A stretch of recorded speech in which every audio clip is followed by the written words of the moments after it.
On behalf of the Foundation for Indian Contemporary Art and the India International Center, I welcome you all to this evening, to the 4th annual Ila Dalmia Memorial Lecture. It's an honor for us to be here and to have Salima Hashmi ji come all the way from Lahore. She's just returned from London, and so thank you so much for being here with us. She's going to be delivering the talk, which is titled Naya Lahore, Contemporary Art Practices in Lahore. So she's going to be speaking about that. For those of you who may not know a little bit about the foundation, we are a non-profit organization and we work with grants and education. So we're looking at art education. And this particular annual memorial lecture is in conjunction with the Ila Dalmia FICA research grant, a grant given to support research in the field of modern and contemporary art with a particular focus on Indian art. And both these platforms are supported by Yashodhara Dalmia, the art historian and curator.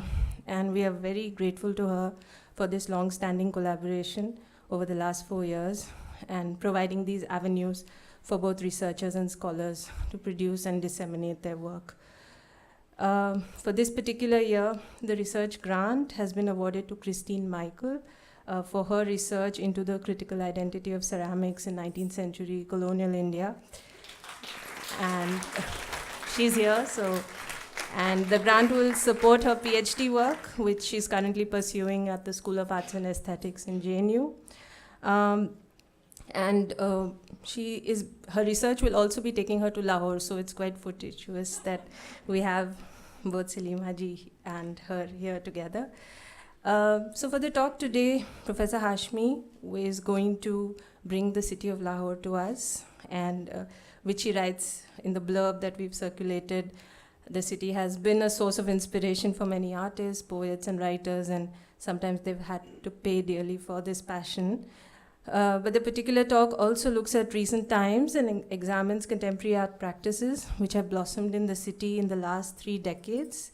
And owing to a great deal of political, social, and art educational circumstances which have instigated and nurtured artists, Lahore is a very significant player for these practitioners. So she will tell us about that.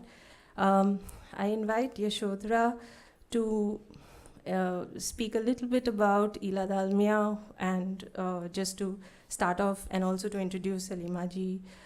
They both have co-authored a book together, Memory, Metaphor, Mutations, which is looking at contemporary art in India and Pakistan. And this was a decade ago, so it's nice that they come together again. And I just want to end by thanking the India International Center for all the support, and they've been very forthcoming. So yeah, thank you.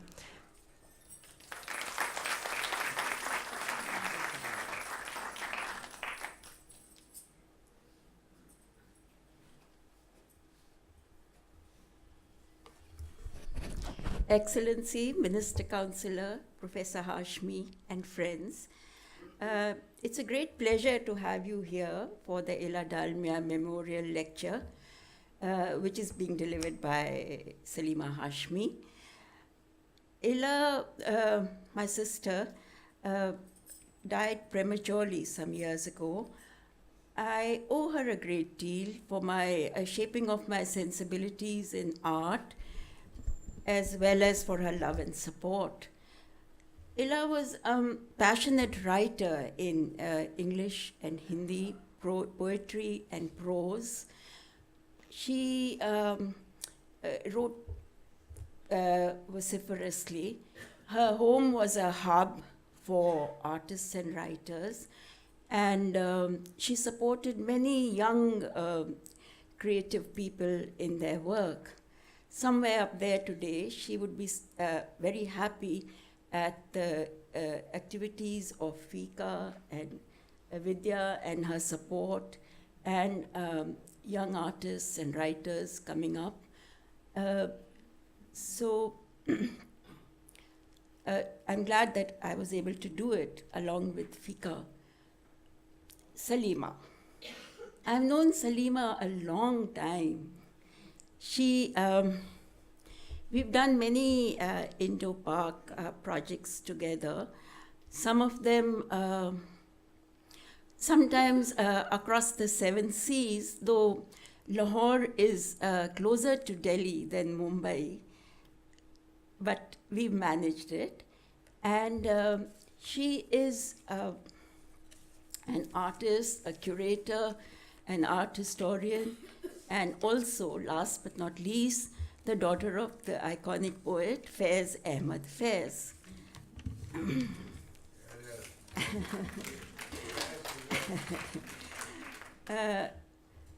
Professor Hashmi was the founding dean of the Miriam Ibraaz School of Visual Art and Design at Beacon House National University, Lahore.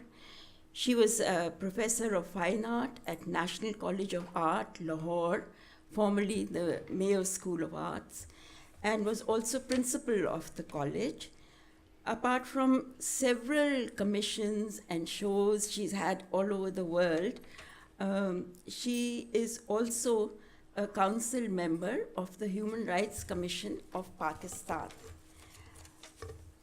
Friends, in Milton's Paradise Lost, when God creates Adam and tells him what riches he's heir to, he says, you will see the Lahore of the Mughals. Presumably, the blind poet was acquainted with the magic of Lahore. And it was not only poets, but equally artists and musicians who have been dedicated to Lahore for centuries and have often paid dearly for this passion. In Naya Lahore, Salima looks at more recent times, and as Vidya said, she examines contemporary art practices and their blossoming, defying great odds and navigating a difficult terrain. So these gem-like works, which are so hard-edged at the same time, Salima, I present you Salima Hashmi.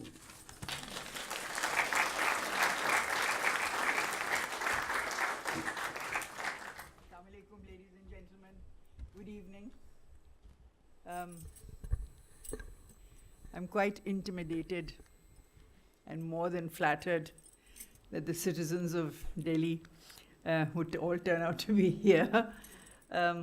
One is ever mindful of the times that we live in and live through. So I thank you with all my heart. And Yashodhara and the Dalmia Foundation, a special thank you to you. I see so many old friends here.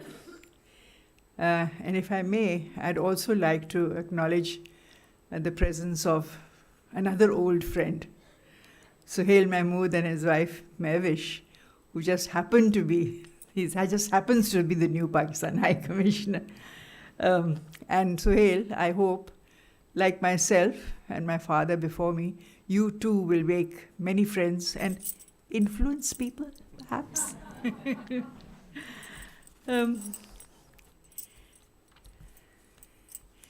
So as Yashodhara just said, that, right from the time of Milton, you have the fact that Lahore was presumably known across the world.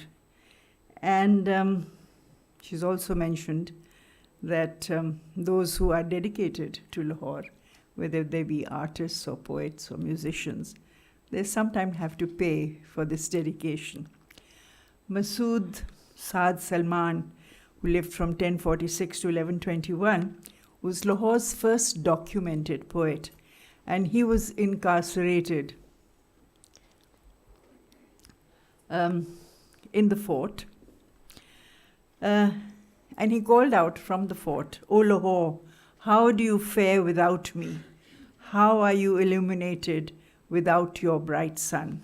Well, 1,000 years later, another of Lahore's poets suffered a similar fate, also confined to the Lahore fort, Faiz Ahmad Faiz, who called out to his city of lights, "Aaj mera dil fikr mein hai, ए रोशनियों के शहर, शब whom से मुँह फेर न जाए अरमानों की रो."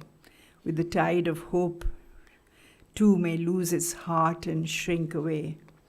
खैर हो तेरी लैलाओं की, इन सब से कह दो, आज की शब जब दिए जलाएं तो ऊंची रखें लो. Fez's poetry not only became the voice of the downtrodden and the voiceless, it also summoned singers and composers to set his words to music, stirring wide audiences and engaging those who never aspired to read poetry or to study literature. The Mughal presence embodies a more classical visual tradition, and intertwined with arabesques and floral patterns, they appear in illuminated manuscripts and frescoes portraying myths and legends and exploits of emperors. Thus, the Lahore of our times took for granted the friendships between writers and poets and artists. From the legendary Abdur Rahman Jughtai, who is a proponent of the Lahore school of the early 1930s, to the modernist Shakir Ali of the 1950s and 60s. The connections between the image maker and the writer were tangible. Jughtai illustrated two of the greatest Urdu poets, Iqbal and Ghalib, and made the cover for Faiz Ahmad Faiz's volume of jail poetry, Daste-Sabah, which was published in 1951. Some of the artists of the Lahore Art Circle, and Shakir Ali was one of them, in the 1950s were also writers. And the back and forth between art and fiction and poetry was an intrinsic part of the Lahore social milieu.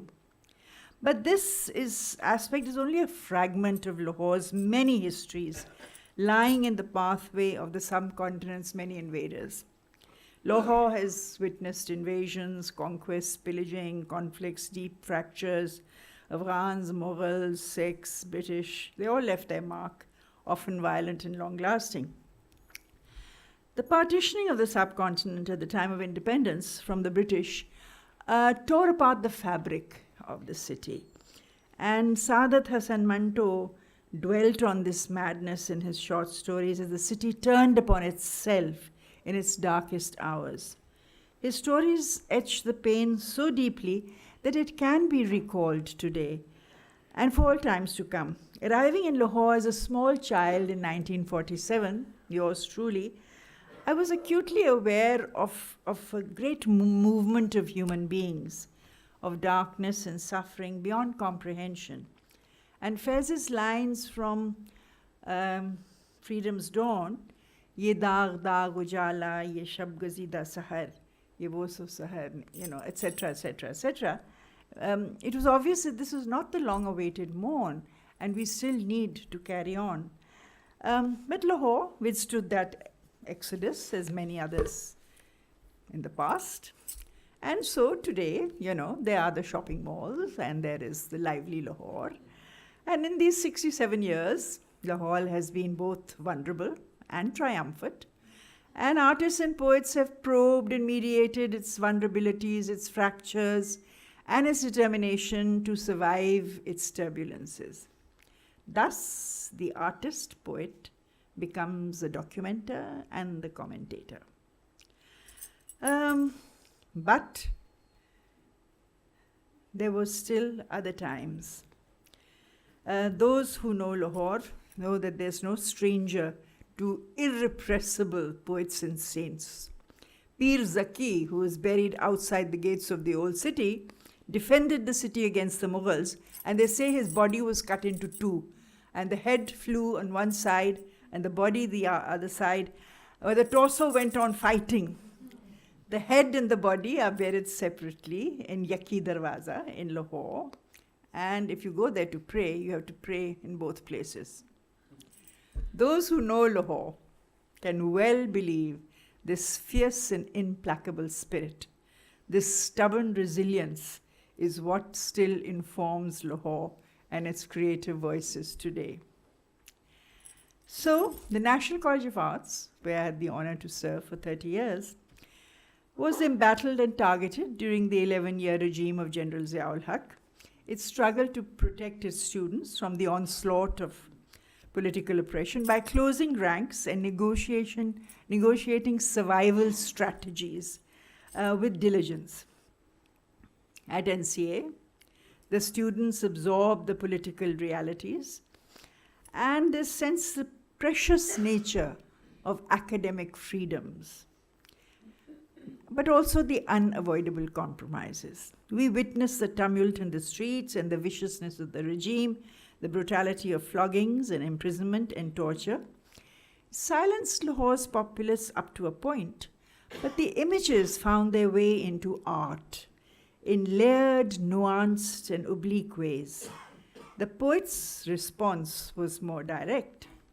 Women poets entered the fray, reciting, inciting, "Ye hum gunahagar aurtein hain, jo ahle jubba ki tamkanat se na rob khaएं," who are not awed by the grandeur of those who wear gowns. Na jaan beche, na sar jhukaएं, na haath jodeं. Very recently, this book was published, which is called, by Penguin, Why Are We Artists? 100 World Art Manifestos. And there, in this book, is the manifesto, which was framed, drafted, and signed by 16 women artists during Ziaul Haq's period. Right there, the signatures are there. So today, it's published by Penguin. And when this came to me in the post, I recalled for a moment those days and also was proud that in the World Art Manifestos is the manifesto of the women artists of Pakistan. It was secret at the time. We could not make it public, but by putting our name to it, I think each of us agreed to really follow a path that was ours. Lahore's current histories also bear the stamp of global conflicts. I'm just showing you a few images of work which was done during that time in the 80s. Lahore's current histories also bear the stamp of global conflicts.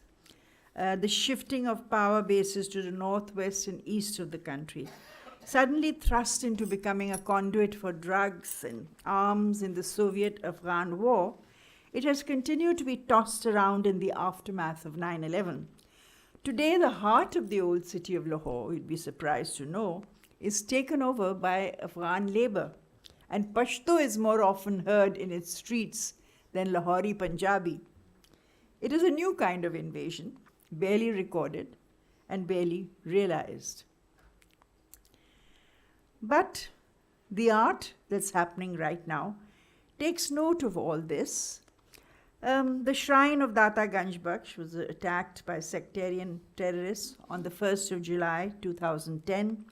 It shocked the people of Lahore, who have seen the shrine's pluralistic beliefs come under attack in recent time. This then is the scourge which moves like a shadow across not only Pakistan, but the rest of the region. And therefore, it is up to the poets, the musicians, the artists, to document what we feel and what we see. This is the Naya Lahore. Armed with the stubborn black humor of the artists, we find new voices. Miriam Ibraaz is one of the artists who does that. Aisha Khalid, whose work you saw just 2 slides previously, this is a work that she did, which is a huge black chadar, and it is the pattern on it is made by gold-plated steel needles. It deals with this dichotomy of the chadar, soft, enveloping, and the harshness of our current realities, which have to do where we find ourselves and what we have to cope with. And even though the artist Aisha usually refers to Rumi as one of her sources of inspiration, I can't turn away from one of Fahmida Riaz's poems, which is called Black Chadar. And she says, Hazur mein sya chadar ka kya karungi? Saya, what use is this black chadar to me? ये आप क्यों मुझको बख्शते हैं बसद अनायत, ना सोग में हूँ कि इसको ओढ़ूँ, गम व अलम खल्क को दिखाऊँ, ना रोग हूँ कि मैं इसकी तारीकियों में खिफ़त से, ना मैं गुनाहगार हूँ ना मुजरिम कि इस स्याही की मेहर अपनी जबीं पर हल हाल में लगाऊं. I think what happens is the absorption of the contradictions and the deep pain that occurs, I think, as we watch so many events unfold across our region. And it is left to the artists then to figure out how to express, how to comment. So when you look at a young artist like Imran Mudassir, whose one of his wonderful works, which was seen in Delhi last year in the show Hard Bitten Dawn, which was his body. The print underneath it was the walls of Kabul, pock-marked with bullets, and his body drawn on top. This is a more recent work of his, which is a wonderfully embossed book, which of course the connotations of the book are very obvious. It is perhaps the book of truth, but intervening are these lethal instruments that spread a voice and a reality which is totally different and at odds with what should be the message of peace. The heart of the poet, the heart of the artist, pulsates, but it is under attack. I think Imran, who is a young artist living and teaching in Lahore, is well aware of the burden on his shoulders in which he looks around. He has traveled in the north of Pakistan. He has traveled to Kabul. He understands what these conflicts are, and he takes it upon himself to still create an object of beauty, which he feels is his role as one of those who are witness. Faiza Butt, who lives in London, but returns many times in the year to Pakistan, especially to her beloved Lahore, where she was born, where she graduated as a student at the National College of Arts.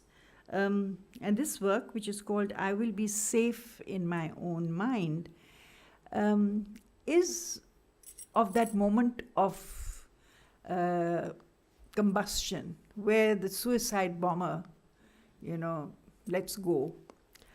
And so in this moment of destruction, she laces it with a kind of black humor, because what does that suicide bomber dream of? Does he really dream of the dollar bills?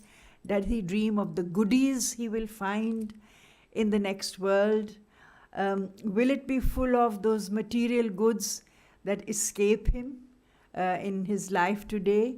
Will he receive them when he commits this horrifying act and finally achieves not only martyrdom but a place in paradise?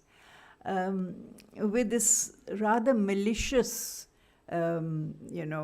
tongue-in-cheek image, Faiza really comments on the indoctrination of this human being. And at the same time, she is looking at the only thing that the artist has the right to do, and which is to create many layers of meaning within this one image.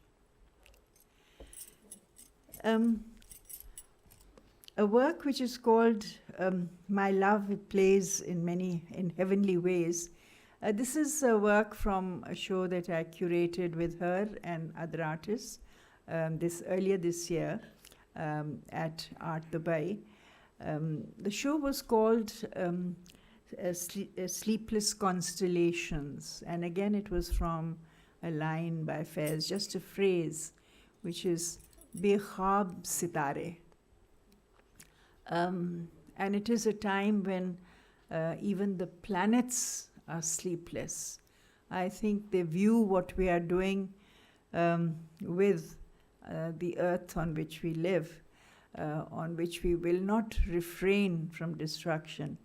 FICA's work is always committed to a sense of beauty which is at odds with the world as she finds it. So you will find many different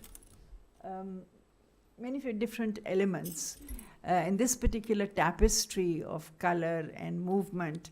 They are the human beings floating, as are the planets. She very often uses her own children as models because she watches her children being brought up in London in a state in which she feels that there's so much racism, which as a Muslim, she finds a stereotyping of the Muslim deeply disturbing. She finds her children playing war games, both in the electronic way and also with wooden swords among themselves. And she tries very hard to combat that by sort of using them as models in these beautifully laid out scenarios in which they are heir to the planets, all of them.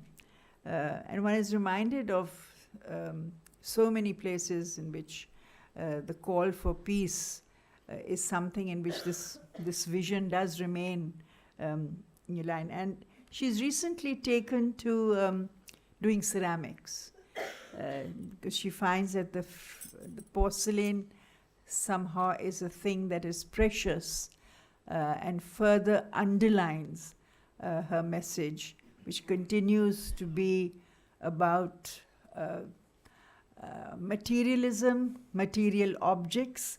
She chafes against the fact that she has to be a housewife in London because she has to do the cleaning, she has to do the washing, she has to put out the garbage, and she strongly reacts to that while she dreams of other things.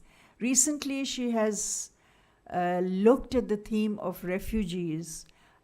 She has, used images from the camps of Syrian refugees in various places, and she picks up these images, especially of children, which she weaves into this imaginary world that inhabits the ceramic bowls that she is making.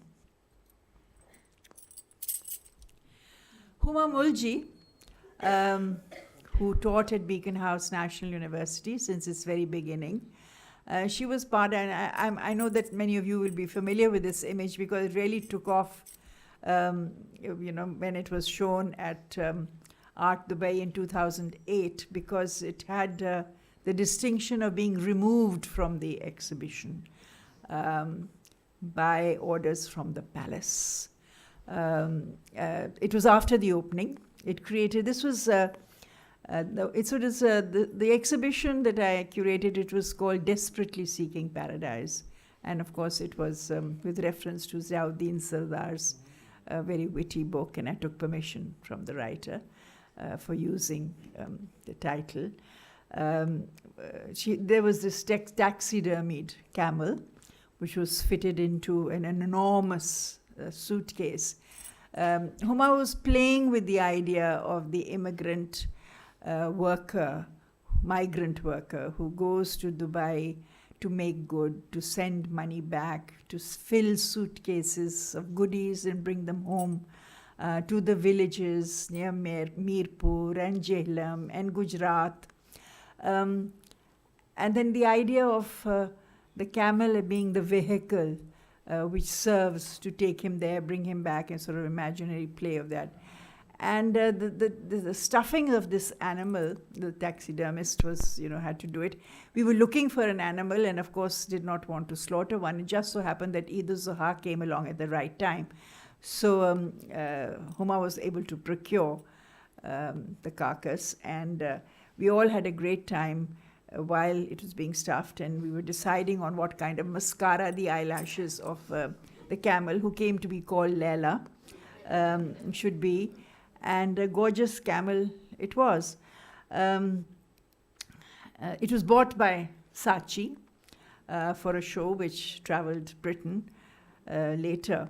But for the evening after the opening of show, it was removed.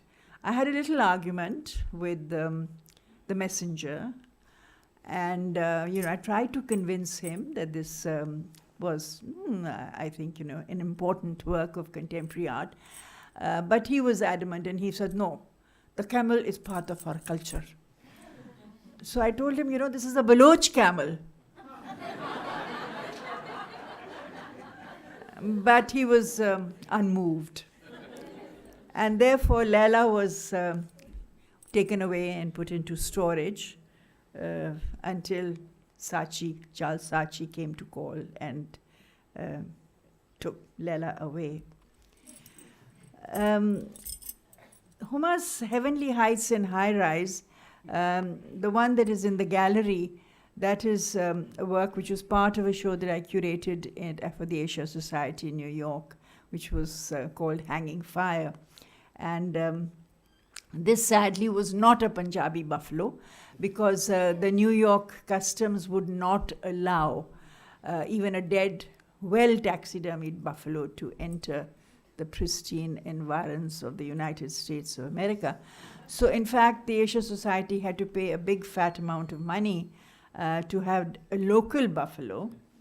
So this is a US buffalo masquerading as a Punjabi buffalo on this column, Ionic column, which of course, as we know, and I noticed that in Delhi as much as in Lahore or Karachi, anybody with a pot of money who's building a mansion must have Ionic or Corinthian columns, in their frontage. And this came about really, the other work is digital print. It came about because of Huma being part of the Beacon House National University. When we were building the new campus outside Lahore, the custom-built campus, it epitomizes the problems that happen with the spread of the city outside into rural areas, into the fields, into the orchards which surround large cities. And she literally going every day on this journey to where the campus was being built. She saw the buffaloes, getting in the way of pylons, being impaled by trucks, being impaled by the rods that go into buildings. And that ended so the whole thing was about the urbanization and the toll that it takes on our hinterland of our agricultural areas. And I felt it very strongly because once I was going to Beacon House University, and there's a winding road. Now, of course, there's a huge double carriageway, which of course has to be built for development. There was this winding road, and I saw these women going to the local village, and they were carrying sacks of atta. So I stopped the car and I said, baij aao tusi, I'll drop you at the village. So when they were putting it in, I said, don't you grow your own atta, don't you grow your own geehun, because this is wheat growing area. So she said to me, Bibi ki dasiye, sanu hai societyan ne maar ditta hai. And, I realized that this university was, at the cost of agriculture of that area. So constantly there is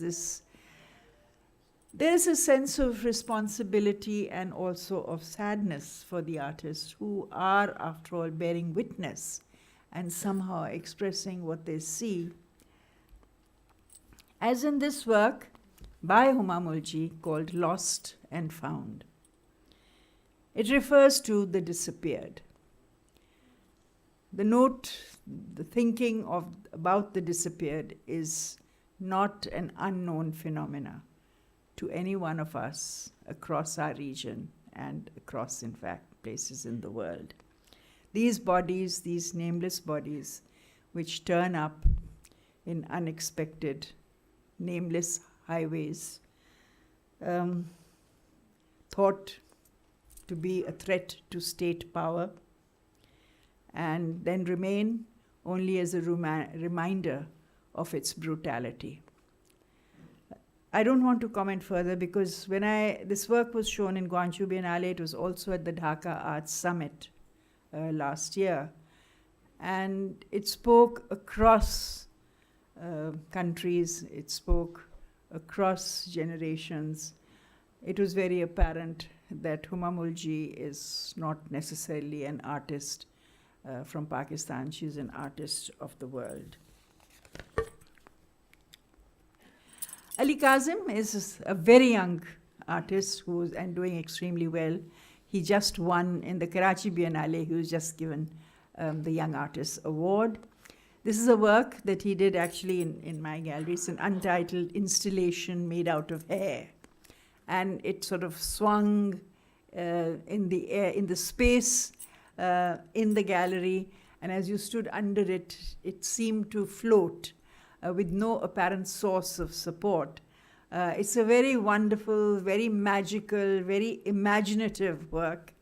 And each component is like this. It's fragile. When he was preparing for this show, he just locked himself up into the gallery, and I never asked him what you were doing because he had complete faith in what he was doing.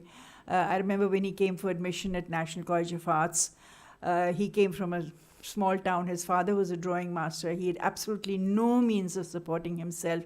And I asked him, how did you get here?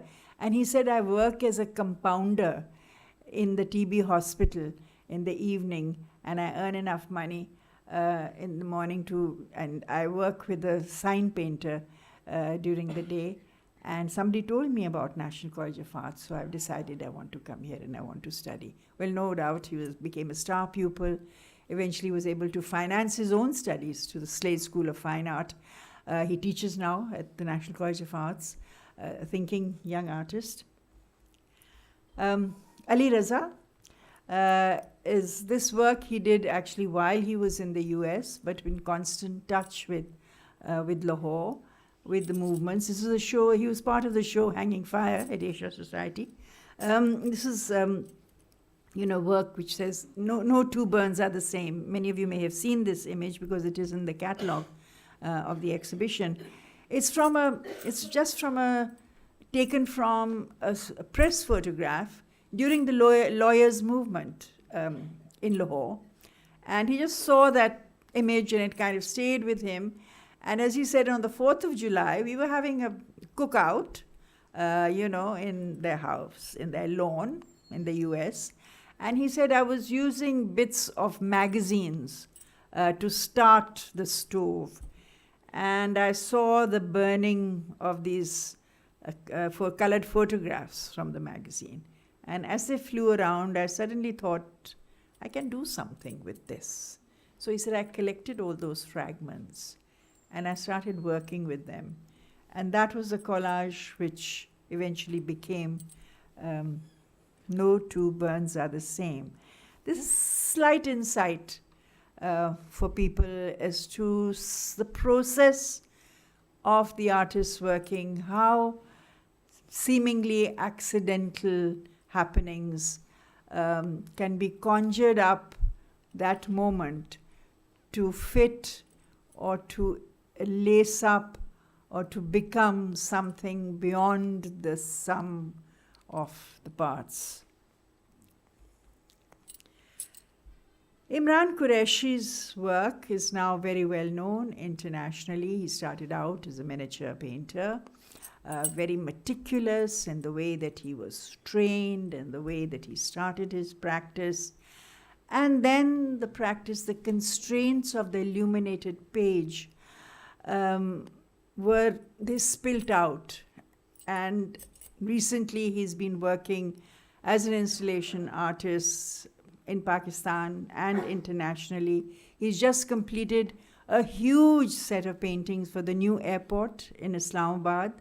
On one side, there are these very, very large works by him, and on the opposite, by his wife, Aisha Khalid, whose Kali Chadar I showed you earlier.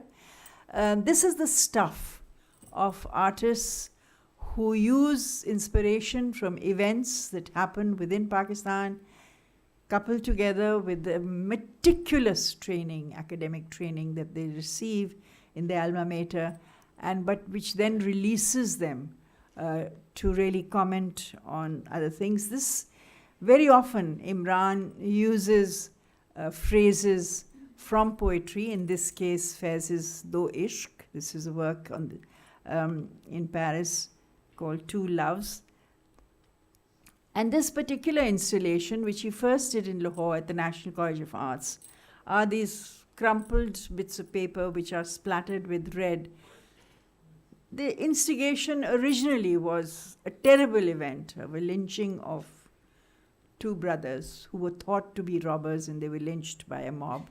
I don't have to underline anything to do with lynches, right here.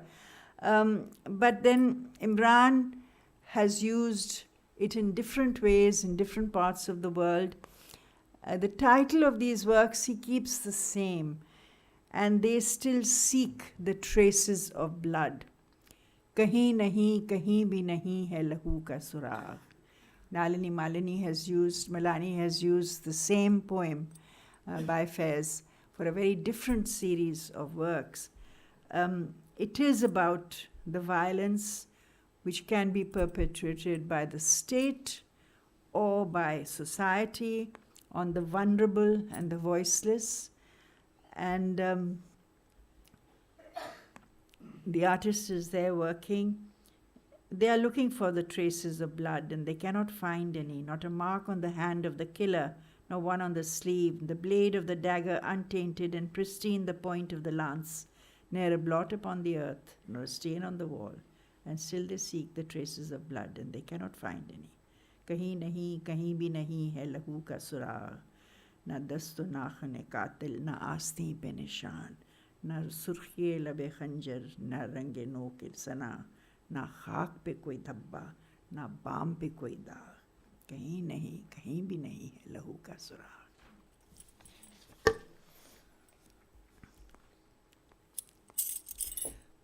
Sorry.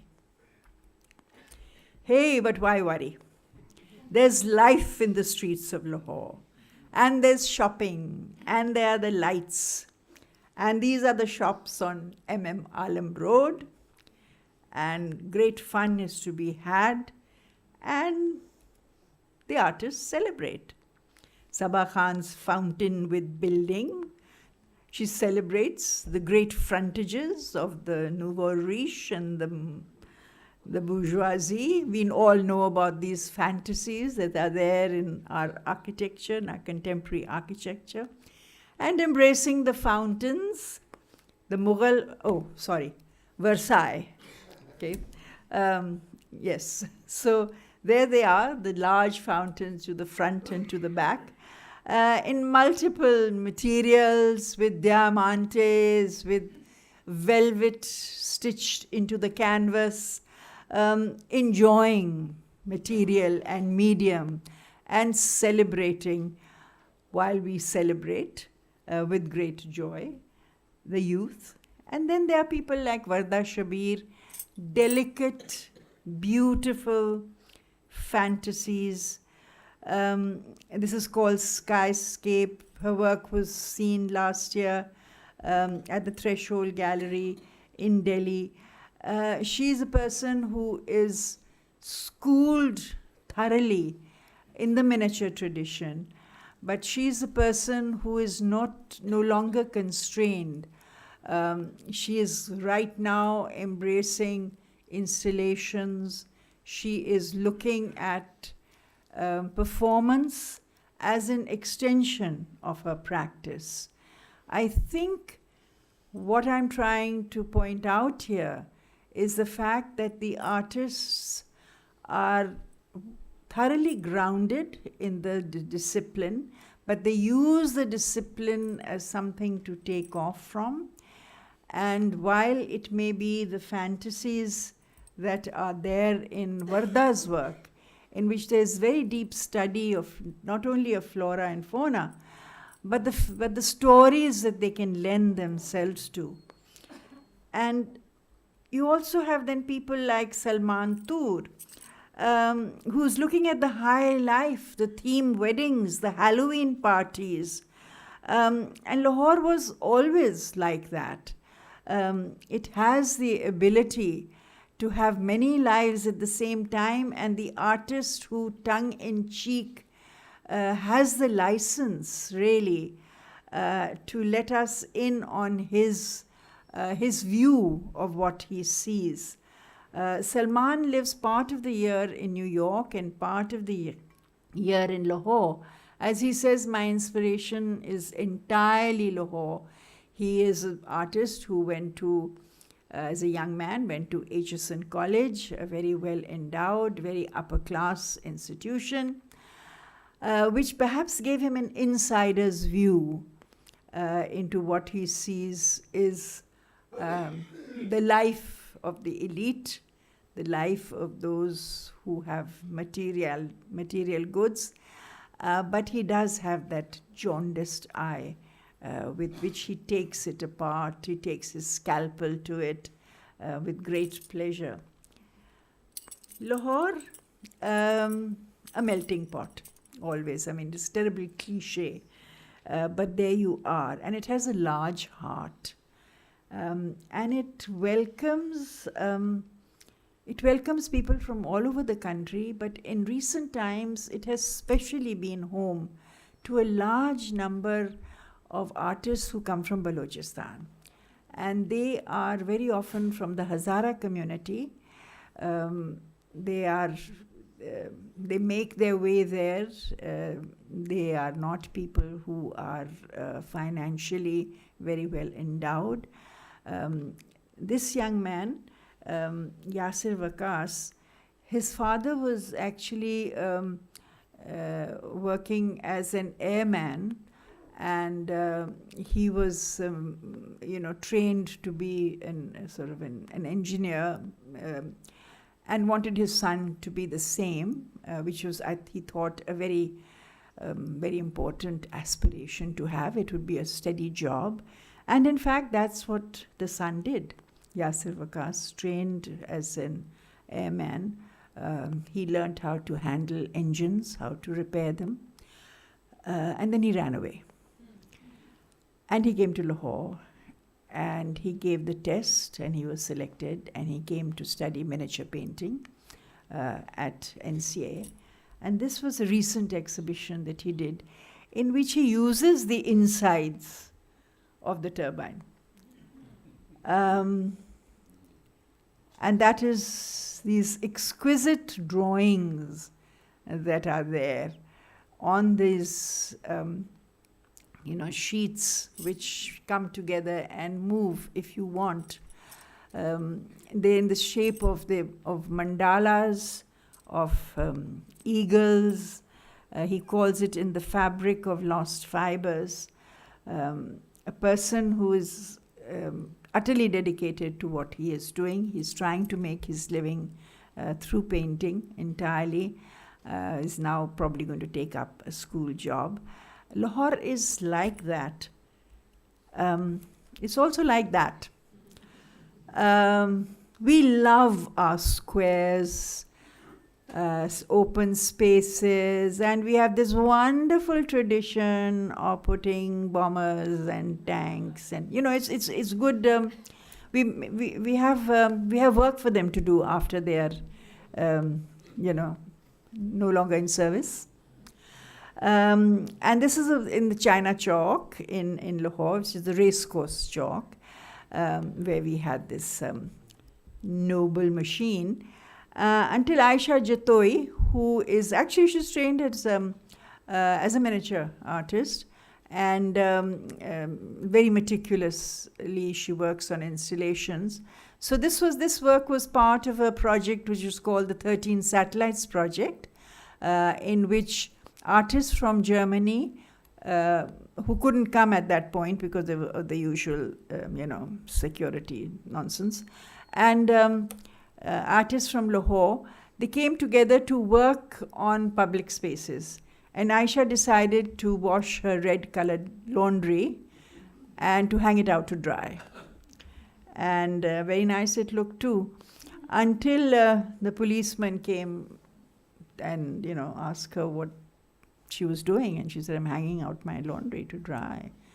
And he was not too happy with that. And asked her to take it away, and she asked what particular law she was breaking, and he had a little bit of a problem with that. She videoed the conversation with, the poor Santri, Santri Saab. What could he do? He thought he was doing his job. Anyway, it was a lovely little aside. Gives you a bit of insight into, into what artists will do given half an opportunity. Make trouble, basically. Risham Sayed, recently, she's just having a show at the Manchester Art Gallery. This is a lovely work. It's a small work. It's a collage, and it's called The Macho Man. And, there is this sort of hunk who is there for all to see. And then she's also done this wonderful little drawing of the back of a Suzuki van packed to the gills in Lahore against this sort of rather gorgeous collage of flowers which celebrate so many things. I think that Risham is one of the people who's terribly observant of the city, its layers. She's done that since the time she graduated. Her thesis work was a series of works of characters that live in Androon Shahr. Rashid Rana is probably one of our most celebrated international artists. This is a work that he did for the show in 2008 in Dubai, which is called Desperately Seeking Paradise, and Rashid named his work also Desperately Seeking Paradise. I think the visual inferences are very clear. There is this square cube, and it's reflecting where it finds itself. Within each small part of this work, there is a fragment of the city of Dubai, and it talks back to you as you walk past it, changing its form. The streets, the skyline, all is embedded, and yet it seems to be a reflection. It's a kind of conversation that Dubai is having with itself. It's extremely rich in the way that the tapestry of it goes. Farida Batul is an artist whose work is fairly well known in India.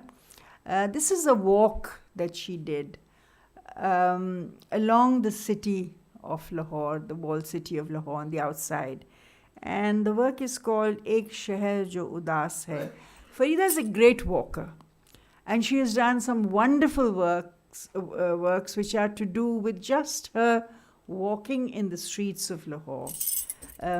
She makes many discoveries as she does that, and her medium is a lenticular print, so it moves as you move. And you engage with it. There's a kind of interaction that happens because you almost find that the mobility of the artist and the mobility of the viewer become fused. Noor Ali Shagani came from Sindh to study in Lahore, and then he stayed. He trained as a miniature painter, interestingly, and somehow during the final thesis, he decided to go into working with brick, with terracotta brick. He learned to fire it himself.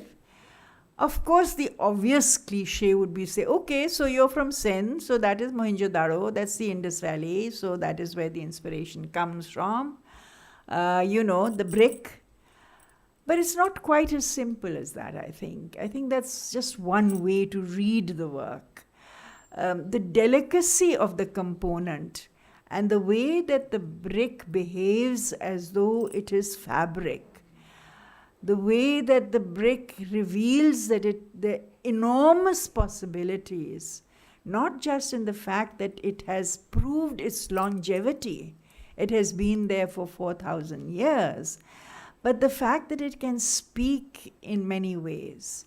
And that Noor Ali Shagani, who's actually trained as a computer operator, apart from being an artist, that's how he earns his living still, is able to penetrate that mask, which is to do with the building material and to make it behave like something totally different. Muzammal Raheel is, again, an artist who is trained at Beacon House National University, is now living and teaching in Karachi. This work, which is called Camouflage, at first appearance may seem to be exactly that. We are wearing and using camouflage as textile, as uniforms, and so many other things. But you go into it and you find a whole new tapestry, which is there in the construction of the work.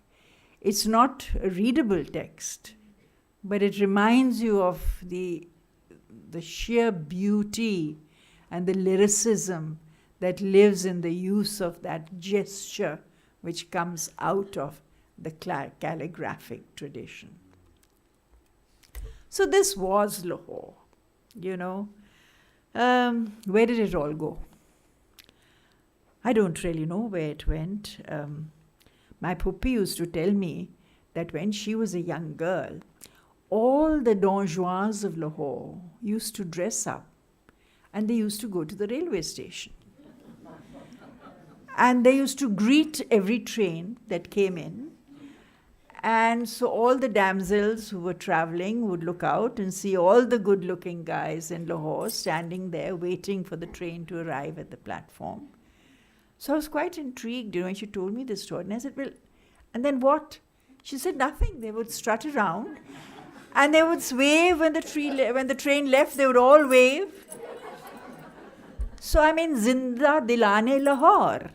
You know, they definitely know what to do with any kind of an opportunity. Romantic, preferably romantic. That is the spirit of the place. I find the sort of new architecture rather sterile in that respect. I'm not very sure what happens in terms of romance at the Expo Center in Lahore. It's a very grand site for a lot of very grand events. But you know, when I look at this work by Farida Batul, which commemorates a terribly sad event, this was when Lahoris decided to burn their buildings because in protest against the cartoons that appeared in Denmark, you know, the religious profanities that happened there. And so Farida kind of followed with a camera, followed the destruction on the Mall. But then she took a photograph of this lovely little girl, oblivious to it all. And she called this work Nayi Reesa Shair Lahore Diyan. And it is about the hope that is resurrected after we do strange things to ourselves. And therefore, she heads a group which is called the Awami Art Collective. This is a group of artists, social activists, poets, writers who get together, and they have done work which is for the public, making certain things that people feel close to or they can relate to. This particular work they did, which is called Hum Jo Taarik Raahon Mein Mare Gaye, each one of the buntings is about an event in which somebody lost their life, either due to a terrorist attack or to a sectarian killing or any kind of violence that was perpetuated either by a state authority or by people on people or the unknown nameless terrorist. And they made it into a kind of a labyrinth in the biggest gardens in Lahore, the Bagh-e-Jinnah, also known as Lawrence Gardens, in Old Lahore. And it drew so many crowds. People, ordinary people, just walked around because we forget what the people have suffered due to these attacks, these terrorist attacks. And there we were walking through them and counting the numbers and they were beyond numbers that we could count.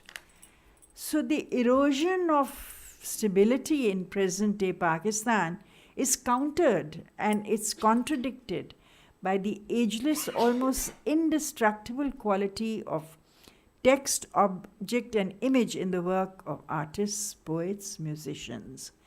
Here is what we call Black Spring. It's another work by Awami Art Collective. You know, for some reason unfathomable to me, I think just bloody-mindedness, Basant was banned in Lahore. I think because the police couldn't cope with all the people falling off the rooftops. I mean, that's my gut feeling. So they decided to say, okay, so let's ban Basant. However, the people of Lahore still remember Basant with great joy. And last year, the Awami Art Collective went to the people in the old city and they said, yeah, at least if we can't fly kites, let's at least have a night of dancing and singing and all the things we used to do at Basant. So they handed out, there was not much money, but they handed out these tubes, in which you have, the lights, the plastic ones, and they handed them to various people in the old city. So that night, in Taksali Gate, in the old city, we had this, which was called Black Spring, but the people celebrated a Basant that was lost, which they enjoyed. Lahore lives through this, through its resolution. And I bring you lastly to just something last week, a group led by Mehreen Murtaza, a very bright young emerging artist, made up something called Mantak of the Mantis. Mantak, as you know, is logic. So she set up this little small group, and as she calls it, Mantak of the Mantis is a retreat for dreamers, thinkers, writers, poets, artists, book lovers. It's an experiment for realizing weird fiction, obscure art, elusive impressions of the strange, the dark, the curious. Mantak of the Mantis thrives in the company of woody smell of old books. Here we shake hands, hearts and souls with fellow lovers of books, tearing tired perceptions and experiencing the commonplace as new once again. The imagined experience of reading invokes a world to explore and wonder. It is the premise of the reciprocal exchange of values and sentiments that forms the ethos of Mantak of the Mantis and of Naya Lahore. Ladies and gentlemen, this vibrant resilience, ready to share, ready to talk, this is Naya Lahore.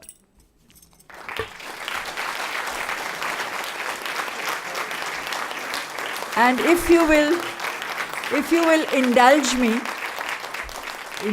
me just a little bit more, I want to share with you two-minute videos, which some of you may have seen, but they're very, very Lahori and they're very dear to my heart. The first is by two young women who no longer live in Lahore because they've been taken away by their husbands to other places. And the other is by a young artist who is living and teaching in Lahore. The first one, please.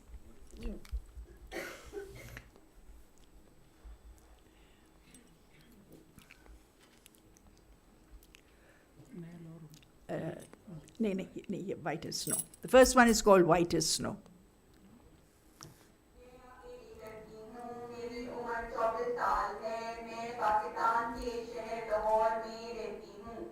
मेरा मजहब इस्लाम है, मेरे घर में 6 अफराद हैं, मेरे 2 भाई और 1 बहन है।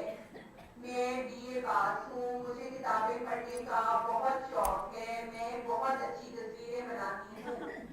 मैं कभी झूठ नहीं बोलती, मेरी सबसे अच्छी सहेली का नाम आयशा है। मेरे अब्बू ऑफिस जाते हैं, मेरी अम्मी घर का काम करती हैं, मैं घर के कामों में उनका हाथ बटाती हूँ। मुझे फूल बहुत पसंद है, मेरा पसंदीदा रंग पिंक है, मैं बहुत मजेदार गाजर का हलवा बनाती हूँ। मैं एक लड़की हूँ, मेरी उम्र 24 साल है, मैं पाकिस्तान के शहर लाहौर में रहती हूँ। मेरा मजहब इस्लाम है, मेरे घर में 6 अफराद हैं, मेरे 2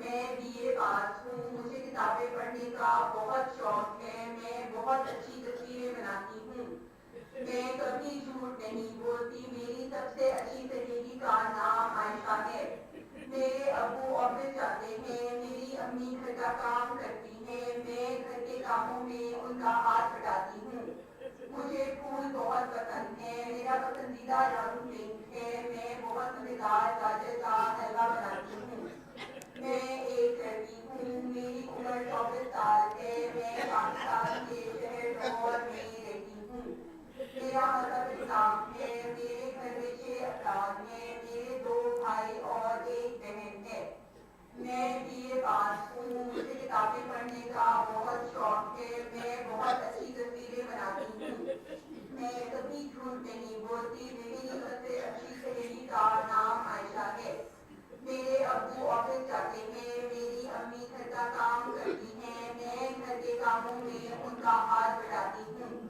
मुझे फूल बहुत पसंद है, मेरा पसंदीदा रंग पिंक है, मैं बहुत मजेदार गाजर का हलवा बनाती हूँ।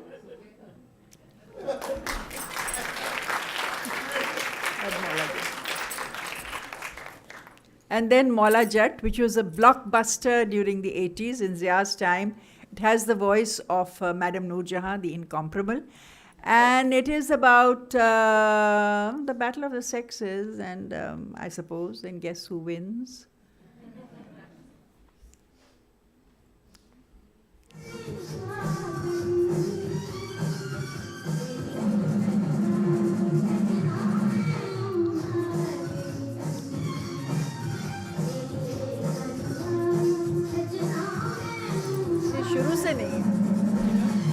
शुरू से नहीं चला ये, चलिए कोई बात नहीं.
Thank you for indulging me. Do we have time for questions? Okay. Thank you, Salima, for this very lucid exposition of what makes Pakistani Lahori art tick.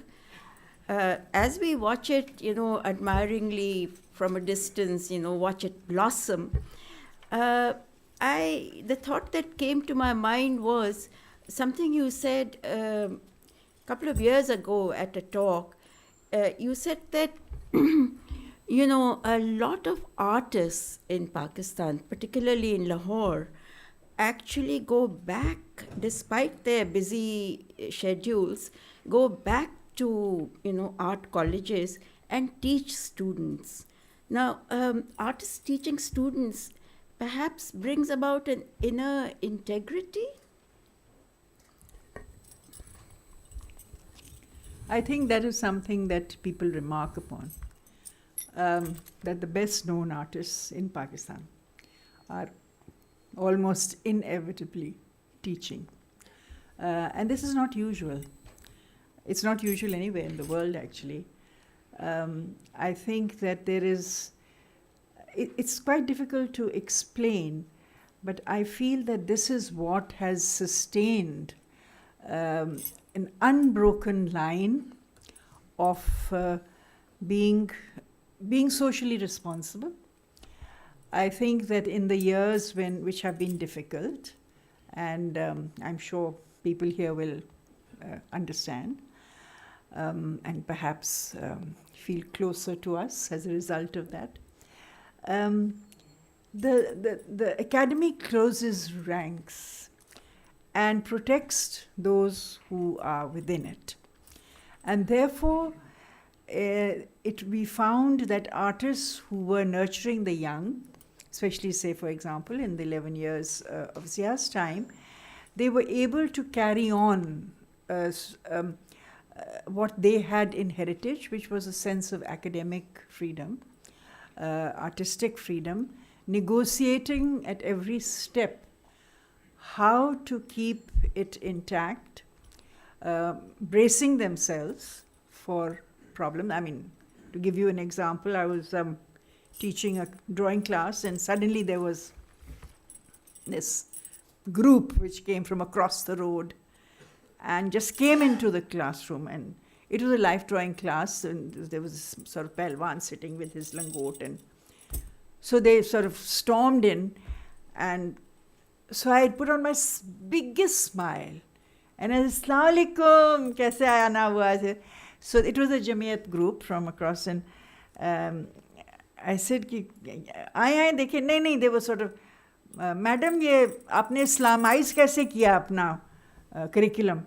मैंने कहा, उफ, शुक्र है आपने मुझसे पूछा, मैं तो फंस गई हूँ, मैं तो लिख के मैंने किंग एडवर्ड मेडिकल कॉलेज से कहा है कि भी आप एनाटमी जो है उसको इस्लामाइज कैसे कर रहे हैं।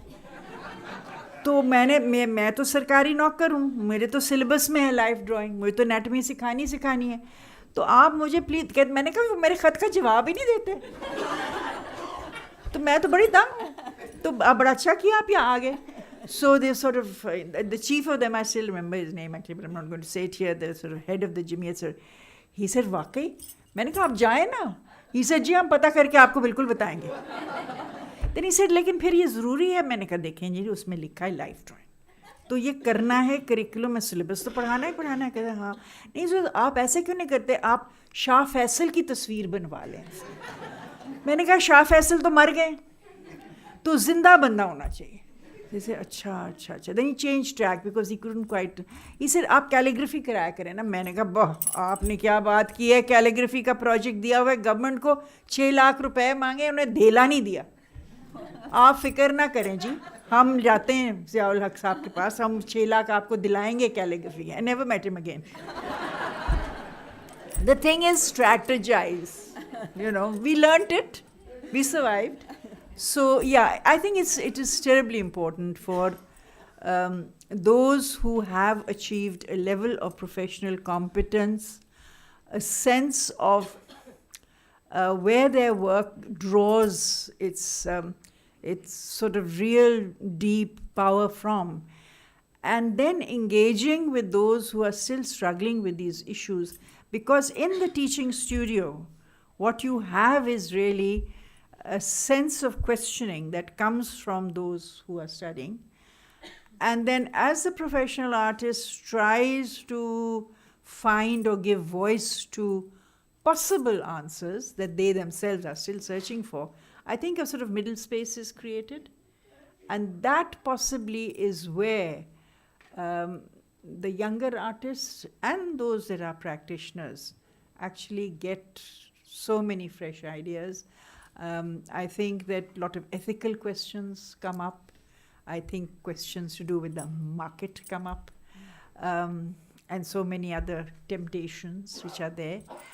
So all of this is thrashed out in the teaching studio, and I feel that is where perhaps this edge has happened in Pakistan, not in every university, not in every space, but I think in some of the most influential spaces, yes.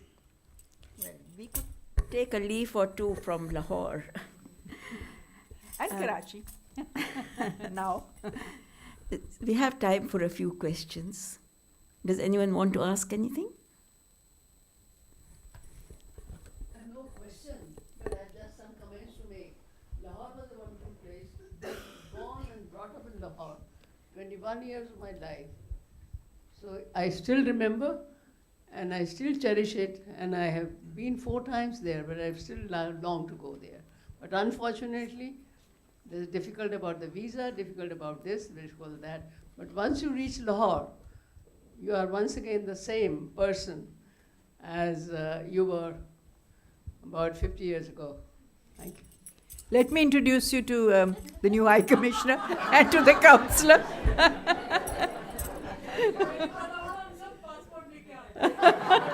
Kal subah.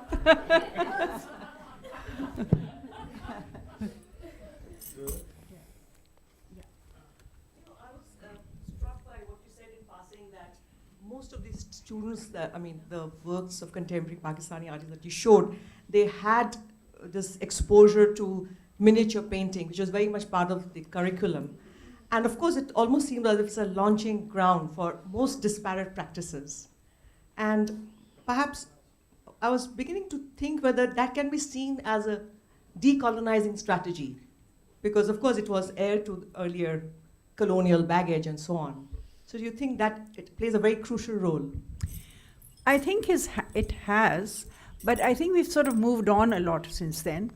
I didn't really talk much about some of the very new work that's coming out, which owes a lot to technology.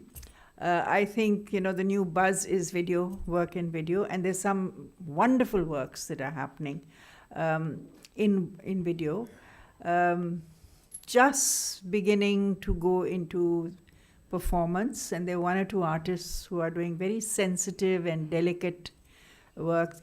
I think the world is no longer a place where you necessarily can sort of say, oh, that's where the miniature is done and that's where it comes from. I think that the Pakistani artists, like artists elsewhere, have access, easy access to practices worldwide. I think possibly what distinguishes the new practices are, there is a sense of being grounded. It is being grounded, and we try and nurture that in our teaching also, while giving them access to every kind of, program, new media, all the rest of it. Because the grounding, I hinted at it a little bit, the fact that the grounding does come from this sense which is there in music, or it may be there in fiction, or wherever, that because Lahore especially has this very strong tradition of friendships of people who are practitioners in different fields. In Karachi recently, I have noticed a tremendous drive. Karachi is a city which has been ridden through, by various kinds of conflicts. But right now, the artists are really creating bridges between different communities by doing work in public spaces. That is the new thing that they are doing. And that is being done without money, without patronage, finding local communities, talking to them and asking them to help sustain that. So I think there are artists, because I was sticking to Lahore, I have not mentioned some of those who are working in numerous ways. Because wherever they feel there is conflict, I think the artists realize that they have a role to play, which is why I feel that I'm here. I feel that, if there is a welcome in Delhi, I think it is a sense that it is now the work of artists and writers and actors and filmmakers to go to places which are not accessible to others.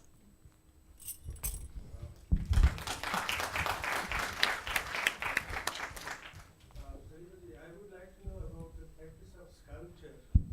Is there any, because we didn't find any such pictures. That's a very good question. The place for sculpture.